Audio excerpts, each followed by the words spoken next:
Welcome back to the Greater Greener Georgia podcast, where we dive into the environmental challenges and solutions shaping our future.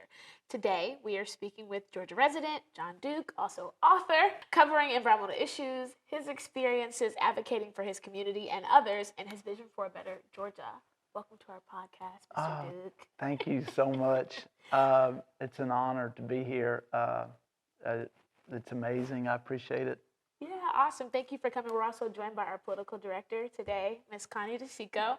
She's going to be sitting in and asking questions as well. So we're going to have a little three-person conversation here. It's going to be super fun. So usually I open up all podcasts with a fun question of sorts.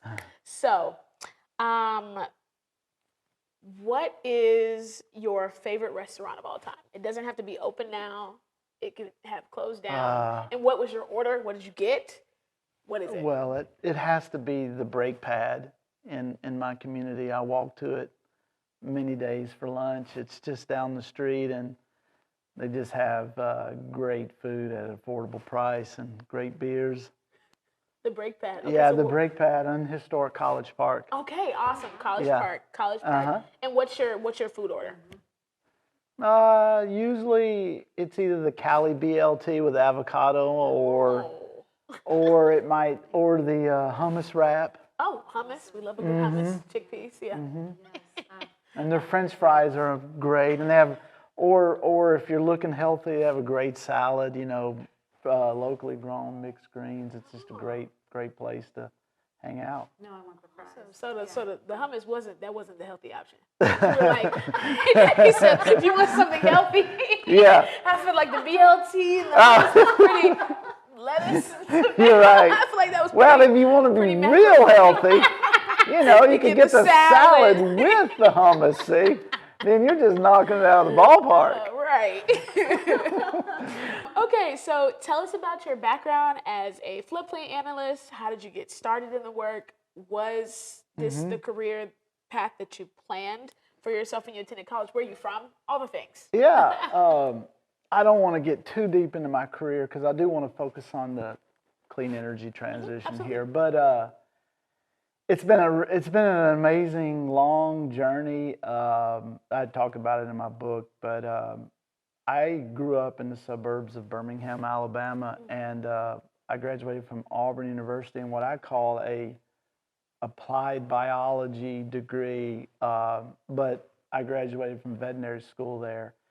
And my first job out of school was in a rural town in Tennessee doing a lot of farm work. And I didn't stay there long, and immediately I went into the public health arena, which is why I went through the program anyway.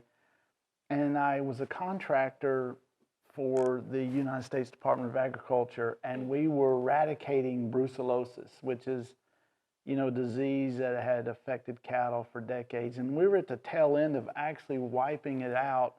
It was just an incredible thing to do. You felt like you were part of this big operation, probably as close as to what the World War II generation felt to me. Like I'm part of this big, big operation to eradicate this disease. And they paid me $1.50 to go around the stockyards and blood test cattle. They pay me $1.50 per cow, per blood test. So how many cows was it per se? Well, one day you might do 100 one day, or you might do 1,000. It's just a matter of what. Payday.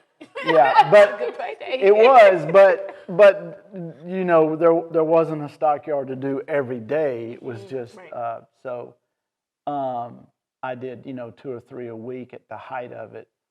But it was my own full-time job basically, and just loved it, man. And then they sent me to England during the foot and mouth epidemic, which occurred right during the time of 9/11, and I was actually in Newcastle, England on 9/11. Wow. And I was when 9/11 happened, they canceled the program, and I was on one of the first planes back across the Atlantic after planes started flying again.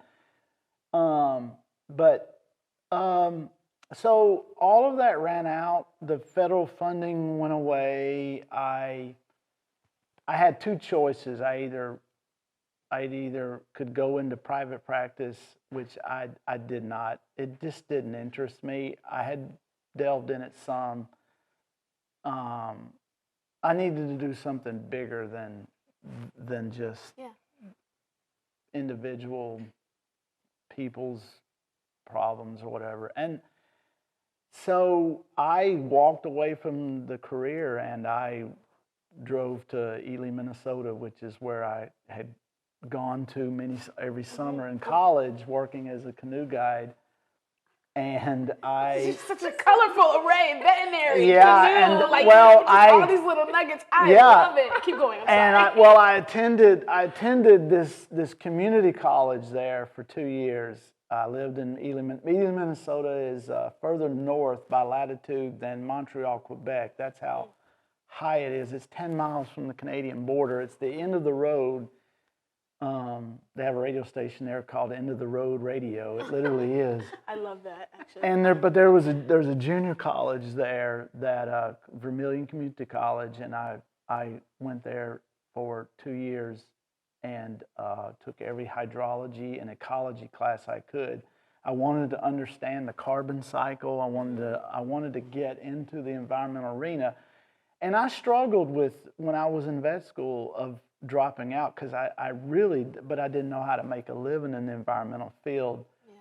And this junior college was some of the best education, I'm not kidding you, that I have ever gotten. It was an incredible 2-year experience. Wow. What college was it? Vermilion Community College. Community College. Shout out to you guys. In Ely, Minnesota. And when I finished that, I came back home to Atlanta, and because I had been living here. I've lived here for almost 30 years now, in historic College Park. But I had kept my home here when I was there, and I came back and tried to fill my way, and through a circuitous route, working for some engineering firms and writing ecology reports for projects. I found my way to my own business doing floodplain modeling for 20 engineering firms in 26 different states now so far. Wow. So, and it's all I do. I found the niche just through experience and through a business coach, and here I am. And it's just, I love what I do. It's fun. I feel like I build puzzles every day. I've financially been successful with it. It's just been an amazing journey. So for the people that don't know, what is floodplain and what is that? Yeah, so if you've ever seen a FEMA floodplain map, I may have created it. Okay. Most of them were made a long time ago, but I may have altered it or, updated it. Okay, so that's the simplest way to put it.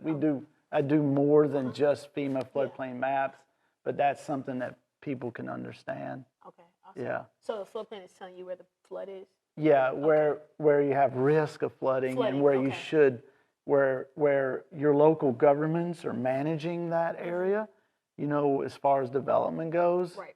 And that's a whole nother discussion of whether whether it's being managed properly or whatever. But again, I think we're here for the energy transition. But it all works. It all goes together. It all comes together. So what inspired you to leave the suburbs and embark on the journey to document climate crisis firsthand? Well, the Leaving the Suburbs, which is the title of my book, is really it's a tongue-in-cheek title, okay? I probably still live in the suburbs, basically in College Park, but although there's an expert in the book, I don't know, maybe I could read it or something about. Yeah. Okay, and it's I marked it here. I don't know, just to highlight kind of, I guess, American culture and how we think about things.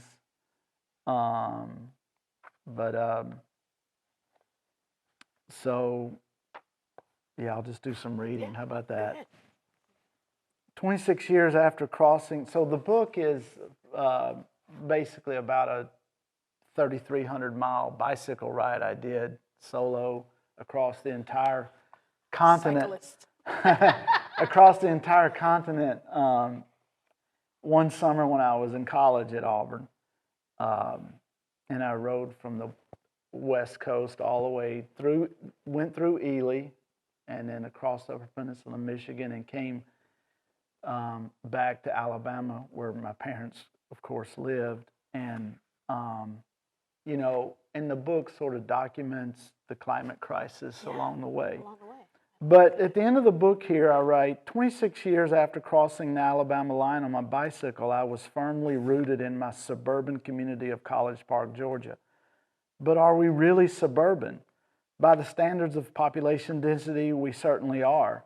However, being next to the busiest airport in the world, there is a lot of land below the flight paths that has no residents, and that fact skews the true density. By the standard of distance from the center of the urban core, 7 miles of the 9th largest metro area in the United States, we could be suburban. When the town was incorporated in 1891, it certainly was. On the other hand, the urban core is only 5 metro stops away, and the community has no less than 6 metropolitan transit buses zigzagging through the community. If you were to sit through a funeral service at the Episcopal Church on Main Street, which I have, you might notice a slight vibration in your seat every 4.5 minutes as the metro train rumbled by at 60 miles an hour. You'd think, I must be in the city. But if I were to drop you inside Ward 4, where there are brick ranches on half-acre lots, you would say, no, this is the suburbs.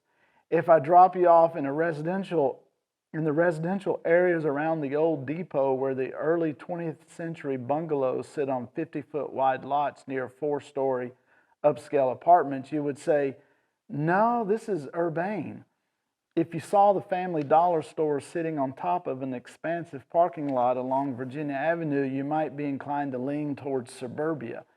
After you walked from that parking lot and then down the sidewalk for 6 blocks to a cafe on Main Street, you'd say, nope, it's the city. Regardless, I had lived there long enough to gain enough institutional knowledge of the place that I could quote figures out of the $112 million annual city budget. I knew the balance on every one of the 13 revenue bonds our city owed. I knew the city manager on a first-name basis, and most of the city's department heads. I also knew the homeless people by name who lived along the railroad line. Wow. So that's the premise of the title there. It's you know, it's sort of a dig at our development patterns, which have hugely created to the climate crisis as well. Yeah. And you know what we're doing. Some of us in the trenches, fighting for change, like Strong Towns, Parking Reform Network. You know, we understand that, and trying to actually change American culture is what we're really doing. I think that discord in what you're describing is prevalent in a lot of suburban counties in Metro Atlanta, more pronounced in the southern parts of Metro. Yeah, it is. Yeah, I mean, like Atlanta has not done a good job in. No, and curtailing the sprawl. Right. Yeah. A huge climate solution is to densify. There's so much opportunity just in College Park, which is on the MARTA line, to thicken it up. You know, there's so much infill opportunity just right there. Right.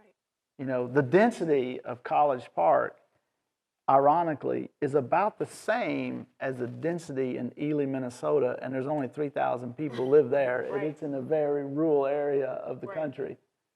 There's smart people here, there's resources here, but we're not maximizing the potential. It's potential, it's opportunities, and using it to the most, you know, and it's that long-term planning, which Georgia, Atlanta has not been good at. You see it with how MARTA is the best example that you can give. Yep. Yeah. In terms of that, I think, but you see it throughout that entire area and that sprawl and spread. Yeah, sprawl is also financially unsustainable. Right. Financially, it's not forget climate, forget, the bond debt of municipalities across the country would scare you to death, you know. And for the people that aren't familiar, what is sprawl? We say that word a lot. What is sprawl? Sprawl is just, it's jumping over opportunity to densify an area where you can share resources and it's how our communities used to be built before World War II. Before World War II, sprawl didn't exist. Cities expanded chaotically and just, that there might be some areas that look run down, and then they would eventually improve, and then things would thicken up, and then slowly, and that's just how it was, a very organic process. Right. There was, not a lot of top-down direction, and it was by necessity because people, walked and they. So climate change is a growing concern for Georgia residents, really all of America. What specific policies have you advocated for to address environmental protection and climate resilience in your community, and then just Greater Georgia in general? Yeah. Well, so in my community, I put in a lot of blood, sweat, and tears.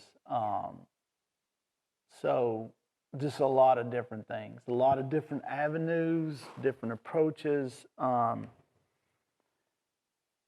example is I had a good friend of mine who bought a bus shelter, used bus shelter from the Chattanooga Transit Authority, and he paid $500 for it. And he went and picked it up and brought it to College Park. And there was a bus stop pad that had no shelter where people were standing out in the rain and the sun. And I took a concrete drill and put bolts in the ground in that pad, and one Sunday morning we bolted that thing down. Wow. So we've done things like, what I called rogue infrastructure improvements, or random acts of infrastructure, random acts of kindness, random acts of infrastructure. Because, I've bugged city officials enough to say, well, why don't you do something? Why don't you?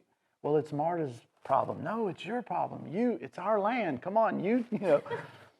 Anyway, things like that, just trying to create,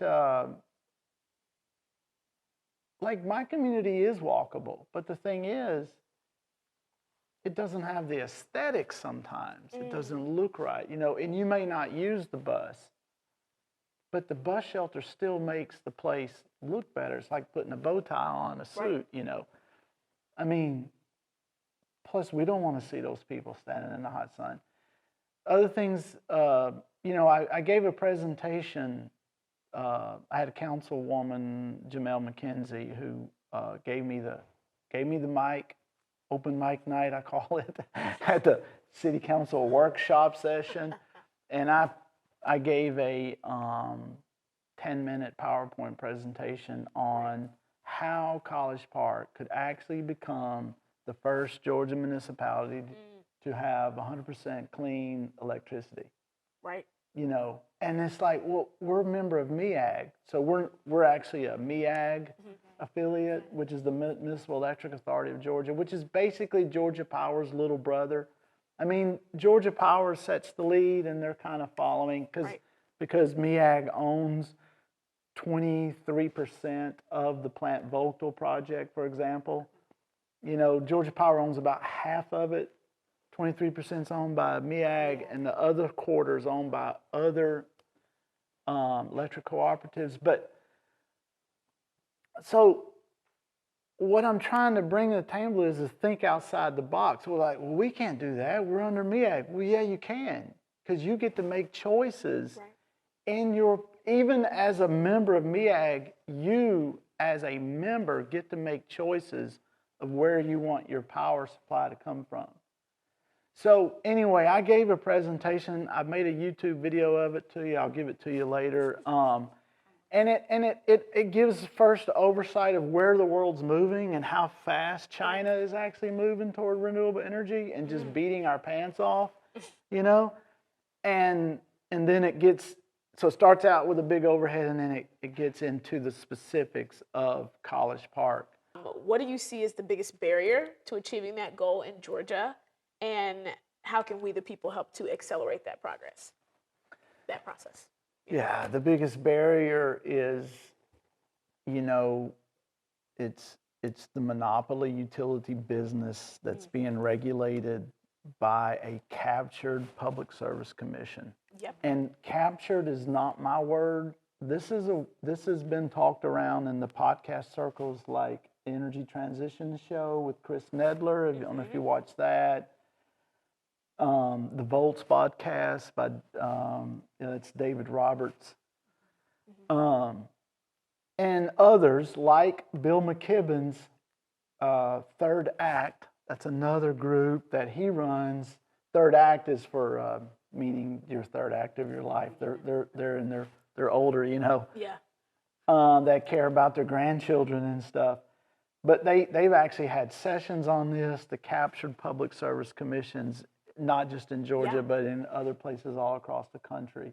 I just want to thank you for coming on our podcast today. It has been an incredible, insightful conversation. Great.